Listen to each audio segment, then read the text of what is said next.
Hey, you. Bravo's now in Canada. I just got chills. If you know Bravo, I love that. You love that? you know Vanderpump Rules, Why does it have to get so complicated? Summer House, Don't activate me because you've not seen me activated. Below Deck, I'm not your friend, I'm your captain. Top Chef, Hi, Chef. and Housewives. Definitely Housewives. I'm not gonna lie, I'm looking forward to this. Bravo, now available. It's insane. Subscribe now with your TV service provider. Fall in Canada has never been hotter. Frequency Podcast Network. Stories that matter, podcasts that resonate. The anniversary of September 11th was nearing. The previous month, a father and son duo had been arrested for allegedly planning a terror attack in Toronto. And Jewish organizations in Canada had been saying all year that the level of anti-Semitism they were experiencing had them on high alert. And then into all that, this. There are serious questions tonight about a suspect and his now foiled terror plot, allegedly coordinated on Canadian soil but set to be carried out south of the border. The Pakistani citizen living in Canada faces terror-related charges here and in the U.S. In the days since this arrest was made, authorities have been tight-lipped. There is much we don't know about the man who was charged and about the attack he allegedly planned. But reporters have been digging, and what they find paints a picture, one that is more and more common to see.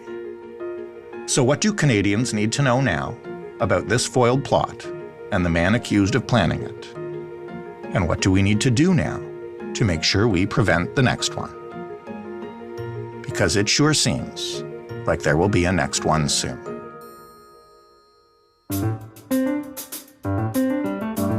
I'm Jordan Heath Rawlings. This is The Big Story. Peter Edwards is a crime, courts, and justice reporter with the Toronto Star. He is covering this case. He has covered previously foiled terror plots in Canada. Hey, Peter. Hey, how are you? I'm good. I'm hoping to learn a little bit more about an incident that happened about, a week and a half ago now. Can you start by just explaining what actually happened and who the fellow we're talking about today is? It's quite chilling, really. The guy, Mohammed Khan, was somehow picked up by Canadian and American authorities on the internet. He switched cars 3 times between Toronto and the American border.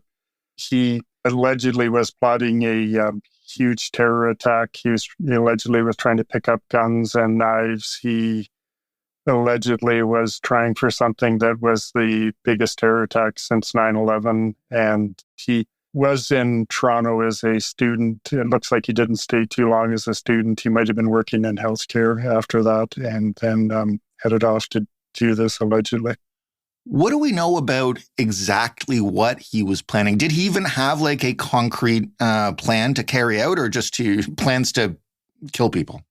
See, that's what we're waiting for. And I was hoping we were going to learn this last week. The Canadian authorities are saying they haven't heard everything from the States, so they're waiting for more paperwork. What I have is a 17-page indictment of him, what he's alleged to have done, but I'm sure there's a lot more. We don't know yet a lot about the undercover officers. There was quite a big undercover campaign. It looks like both in the States and Canada. It looks like both sides did a really good job. And it's interesting because you can't entrap somebody. Like somebody has to be enthusiastic. I can't contact you and say, let's go do a terror attack. And you say, yeah, sure. And then you're convicted. Right. It has to come the other direction. So there seems to have been a fair bit of enthusiasm coming from their target. What do we know about what that undercover operation might have looked like? They don't say it, but it had to come off the internet. It had to come off encrypted internet. Like that's what these guys were communicating in. Their money was cryptocurrency. So this is a very dark webby type of thing. And my feeling is that there are all sorts of undercover police strolling around on the internet now. You say these guys. It's just the one man arrested and indicted. What do we know about if he was acting alone? What kind of support or encouragement, if any, he might have had? See, we haven't been told that yet. He was trying to get a lot of guns. I mean, if it's just one guy, you just need one gun, maybe 2. And he was trying to get a lot. He was trying to get a lot of knives, too. He wanted, allegedly, according to what I've seen, they wanted to slit throats. They wanted something shocking. And what we've seen is that it was aimed at the anniversary of the October 7th attack. And idea there would be that there'd be a lot of Jewish people gathered together, like they'd be an easy target. So that's what the allegations are. It's kind of frustrating because we're waiting to see exactly what they've got and who did the undercover work. That hasn't really popped up yet. How close did he come to succeeding? You mentioned, he switched cars a few times and was near the border. Like, was this a near miss kind of thing? Or is this we saw this guy the whole way? I mean, even if you see him, he can still get away with it. What you just asked, was he communicated with someone else and you arrest one and the other one does it? Right. Yeah, that's what we don't know. But he had been going on for a while. He seemed quite serious about it. And the ISIS stuff now is called terrorism on a budget. You don't really need that much. Like, you're on the internet and then you scrounge up the money for a couple of guns. This isn't really expensive. You're not going to war. You're just attacking and hurting.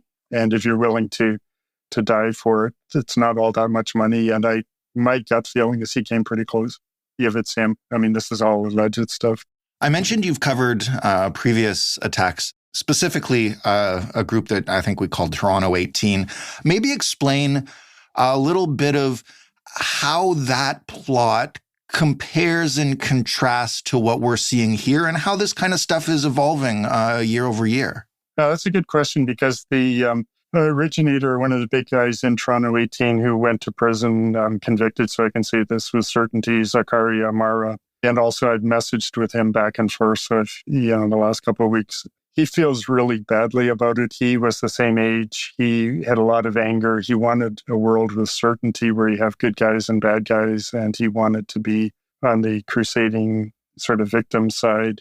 But when you drill a little deeper with him, he was sexually molested when he was quite young, and he was working out a lot of anger from that. And so he found a political route, but his problems originated away from politics. And this is just an easy way to feel righteous when you're attacking. I think he's in a bit of trouble with ISIS because he questioned the motives of a lot of these guys. He said that a lot of them are not really that certain, and that's why they have to be so loud. That's why they have to attack, because they want to look like a true believer, but they're really not. That's an interesting thing. It's great when you can dump all your problems on someone else. Like, you can say it's all because of this group or that group. And for a lot of disaffected young men, his feeling is that's what's happening now. What's it like talking to somebody who's not only been accused, but now convicted of trying to do a large-scale attack like that? And, what do you learn from those conversations that sticks with you when you cover the next one, sadly? It's chilling because where he was going to set off one of the bombs is a route that I walk all the time in Toronto. Depending on what time he blew it up, I would have been walking right by it. Obviously that's troubling. But then when you talk to him, he seems like a kind of can people really change? I mean, that's the one question that keeps popping up in my work. And right now I'm doing a book on a guy who was a major organized criminal who seems to have changed. Can someone really, really change? And can they stay changed? And that's, I think, for both of our jobs, that's kind of at the heart of it. And when are they crocodile tears? When are they for real? Mm-hmm. What I got from talking to Amar is there's a lot of growing up between 20 and your mid-30s. And a lot of these guys are very young. A lot of these guys are late teens, early 20s, and looking for quick, dramatic solutions. And they don't realize dead is really dead, and that you're causing a lot of hurt to a lot of people. And now this guy Amara is really troubled at all the pain he's caused. Like, he's hurt a lot of people. And even just by plotting what he did, he also had a lot of people sent to prison because they followed him. And now he has to wrestle with all of that. And so it is pretty instructive that when we see people doing this stuff, we see 17 to 22-year-olds generally doing it. We don't see guys 55, 60. I mean, they might be directing a bit, but the ones front lines are the young guys.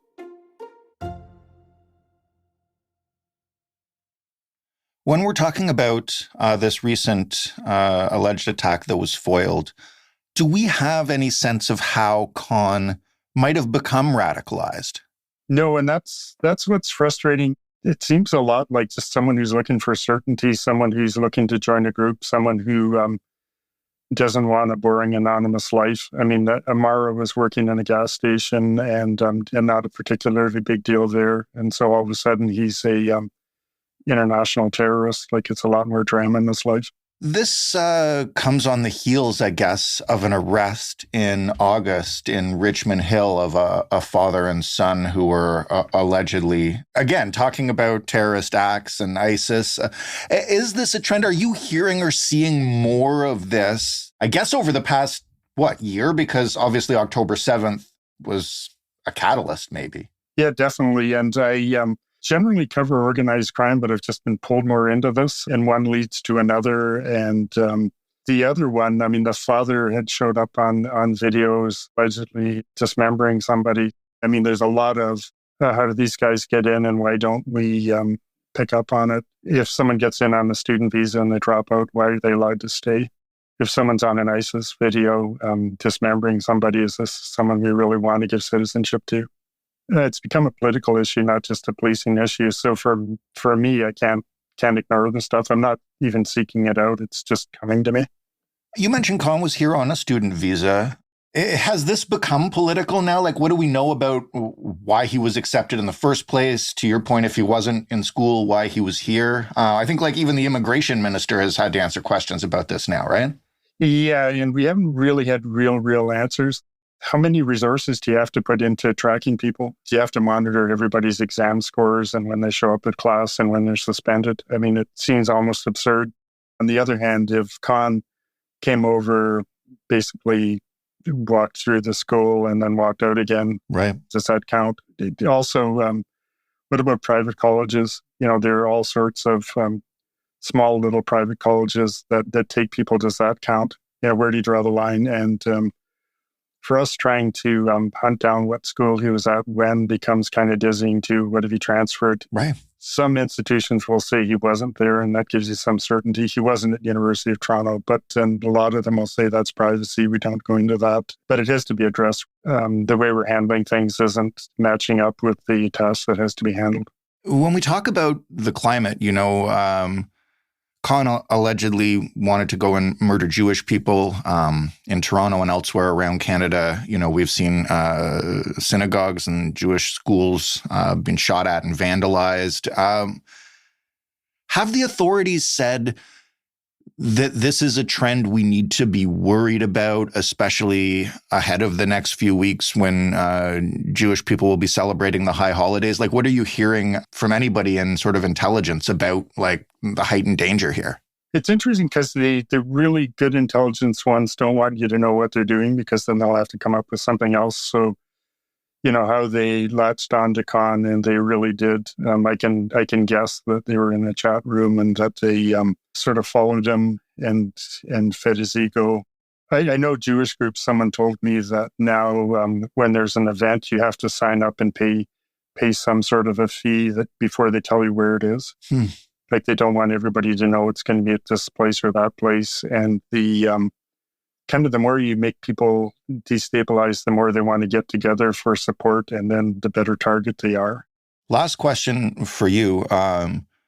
You mentioned you're talking to people. We're also waiting for more from the authorities.